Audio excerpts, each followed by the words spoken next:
হ্যাঁ বন্ধুরা, কেমন আছে? আশা করি অনেক ভালো আছে। আমি অনেক ভালো আছি। তো সকাল থেকে ভিডিও করতে পারিনি, তো এখন একটু মন্দিরে যাব। আমার গপুকে আজকে তো জন্মাষ্টমী, তো জন্মাষ্টমীকে জানাই সবাইকে আন্তরিক ভালোবাসা ও শুভেচ্ছা। সবাই ভালো থেকো।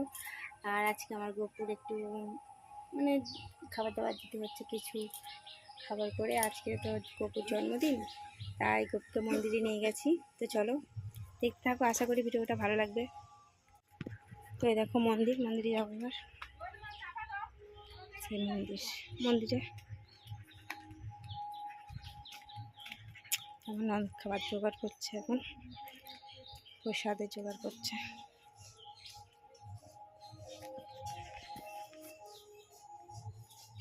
এই দেখো বন্ধুরা, আমাদের পুজোর জোগাড় হচ্ছে। একটুখানি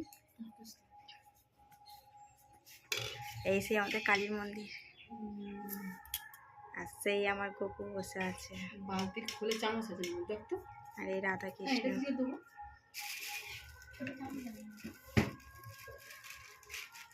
এখন বামুন ঠাকুর আসেনি, একদম তলায় দেখো।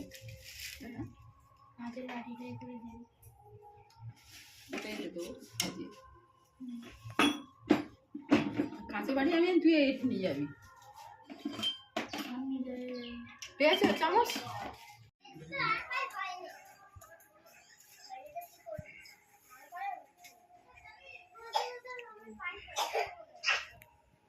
শ্রীকৃষ্ণ জন্মাষ্টমী ব্রত কথা।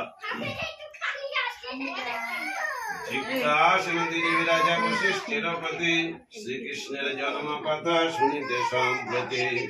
ভাদ্র মাসে কৃষ্ণ পক্ষে অষ্টমী তিথিতে বিবাহিত জনার্দন জননী ধরাতে। বশিষ্ঠ বলেন রাজা শুন ভক্তি মনে, বৈকুণ্ঠ তেজিয়া বিষ্ণু কিশোর কারণে। জন্মিলেন ধরা মাঝে দেবকী উদরে, সেই পুণ্য কথা রাজা শুন ভক্তি ভরে। পূর্বকালে কংসাসুর নামে নরপতি, অহংকারে মর্ত হয়ে থাকে দিবারাতে। তার অত্যাচারে দুঃখ পায় বসুন্ধরা, শিবের সকাশে যায় চক্ষে বহিধারা।